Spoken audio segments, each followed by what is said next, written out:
Merry Christmas বন্ধুরা, welcome back to my channel. আবার একটা নতুন ব্লগে তোমাদের সবাইকে স্বাগতম। চারিদিকে প্লাম কেকে যা ধুম, তাই আমিও ভাবলাম রেসিপিটা আজ দিয়েই দিই। বাড়িতে যে বানিয়েছিলাম, তো প্রথমেই আমি দেখো অরেঞ্জ জুস বের করে নিচ্ছি। আমি নন অ্যালকোহলিক প্লাম কেক বানাচ্ছি এখানে, সেই জন্য লেবুর রস আমি একদম ভালো করে লেবু থেকে বের করে নিয়েছিলাম। আমি এখানে 4টে লেবু ব্যবহার করেছি। তোমরা চাইলে বাজারে কেনা টেট্রা প্যাকের যে অরেঞ্জ জুস পাওয়া যায় সেটাও ব্যবহার করতে পারো, কিন্তু সেক্ষেত্রে একটু মাইক্রোওয়েভ করে নিতে হবে। তো 4টে লেবু থেকে মোটামুটি যে জুস বেরিয়েছে সেটাতে আমার ড্রাই ফ্রুটসগুলো ডোবানো হয়ে যাবে। একটু কম বেশি হলেও আমি একটুখানি সামান্য জল মিশিয়েছিলাম, কিন্তু রসে মোটামুটি চোবাতে হবে। তো প্রথমে একদম যেগুলো পুরোপুরি ড্রাই ফ্রুটস যেমন কাজু, আমন্ডস, এগুলো প্রথমে দিয়েছিলাম। তারপরে একটুখানি হালকা শুকনো যেগুলো যেমন টুটি ফুটি, এগুলো দিয়েছিলাম। তারপরে সবকটা দিয়ে আমি বেশ খানিকক্ষণ, প্রায় 2.5-3 ঘন্টা এগুলোকে আমি ছেড়ে দিয়েছিলাম। এটা যত ভালো সোক হবে তত ভালো কেকটা আর কি টেন্ডার হবে। সেই জন্য পারলে এটা ওভারনাইট সোক করলে বেশ ভালো হয়। তারপর আমি এখানে মোটামুটি 5খানা মতো কেক বানিয়েছিলাম, আর সেগুলো সবকটাই 1 পাউন্ড থেকে 1.5 পাউন্ডের মতো। তার জন্য আমি এখানে 4টে ডিম নিয়েছিলাম। প্রথমে কেক বিটার দিয়ে ডিমটার একটা ফোম বানিয়ে নিয়েছি, আর তারপরে দরদরা পেশা চিনি আমি এখানে ব্যবহার করছি। চিনিটাকে পুরো গুঁড়িয়েও নেওয়া যায়, অথবা আইসিং সুগারও ব্যবহার করা যায়। আমি বাড়িতে নর্মাল চিনি মিক্সার গ্রাইন্ডারে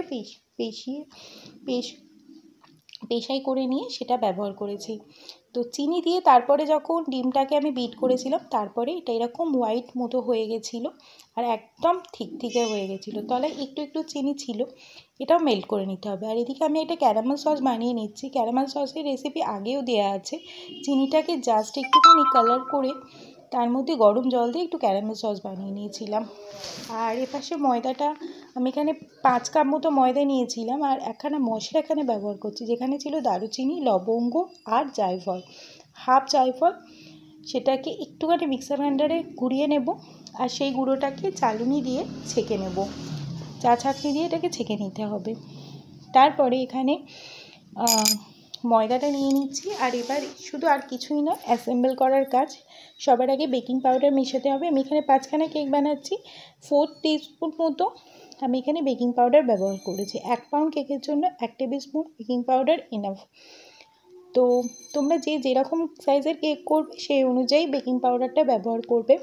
অনেক বেশি বেকিং পাউডার হয়ে গেলে কেকটা শক্ত হয়ে যাবে আর একটু তেতকুটেও হয়ে যায়। তারপরে এই গরম মশলাটাও এখানে আমি ছেঁকে নিচ্ছি। এপাশে যেগুলো আর কি ড্রাই উপকরণ সেগুলো আলাদা করে অ্যাসেম্বল করছি, আর ওপাশে যেগুলো আর কি ভেজা সেটা আলাদা করে। তারপরে দুটো একসাথে মিক্সড করব। ভালো করে এখানে বেকিং পাউডার, মশলা আর ময়দাটাকে ভালো করে একসাথে মিশিয়ে নিয়ে তার মধ্যে যে ডিম আর চিনির ব্যাটারটা বানিয়ে রেখেছিলাম সেটা এখানে দিয়ে দিচ্ছি। হ্যাঁ, এই ব্যাটারটার মধ্যে আমি একটু সামান্য পরিমাণে তেল দিয়েও বিট করে নিয়েছি। এটা মোটামুটি 50 গ্রাম মতো তেল আমি এখানে ব্যবহার করেছি পাঁচটা কেকের জন্য। তেলটা আর কি কম বেশি ব্যবহার করা যায়, আর এখানে চাইলে তোমরা মেল্টেড বাটারও ব্যবহার করতে পারো, সেক্ষেত্রে টেস্টটা আরও ভালো আসবে। তো প্রথমে ডিমের মিশ্রণটা দিয়ে ময়দাটাকে একটুখানি মিশিয়ে নিয়ে তারপরে আমি এখানে ক্যারামেল সসটা দিয়ে দিয়েছিলাম, আর তারপরে ড্রাই ফ্রুটস উইথ যে জুসটা আমি এখানে ব্যবহার করেছিলাম সেটা সবটা এখানে দিয়ে ভালো করে কেকের ব্যাটারটাকে মিক্সড করে নিয়েছিলাম। খুব বেশি ড্রাই লাগলে একটু দুধ ব্যবহার করা যেতে পারে, কিন্তু জল কোনোভাবেই ব্যবহার করা যাবে না। আর হ্যাঁ, প্লাম কেকের ব্যাটারটা একটু থিকনেসটা বেশিই থাকে, বেশি নর্মাল কেকের মতো অতটা পাতলা করে ফেললে হবে না। আর এপাশে দেখো সাইড হয়ে গেছে একটু ক্যামেরাটা। আমি এখানে বেকিং সোডা সেটা অ্যাক্টিভেট করার জন্য একটুখানি ভিনিগার ব্যবহার করছি। এটা একদম শেষে করতে হবে, এটা দিয়ে করার পরে আর কোনোভাবেই টাইম দেওয়া যাবে না বেকিংয়ের জন্য। তারপরে পরপর আর কি আমি অ্যালুমিনিয়াম ফয়েলে কেকগুলো বানিয়েছিলাম। এখানে 1.5 থেকে 2 পাউন্ডের কেক হয়েছিল। তো আমি সবকটাতে ভরে নিয়ে কেকগুলো বেক করতে দিয়ে দিয়েছিলাম। প্রত্যেকটা কেক হতে আমার মোটামুটি 45 মিনিট মতো টাইম নিয়েছিল, আর কেকের ফাইনাল লুকসটা কিছুটা এরকম ছিল। ওপর থেকে ড্রাই ফ্রুটস দিয়ে সাজিয়ে দিয়েছিলাম। চলো টাটা, আবার একটা নতুন ব্লগে দেখা।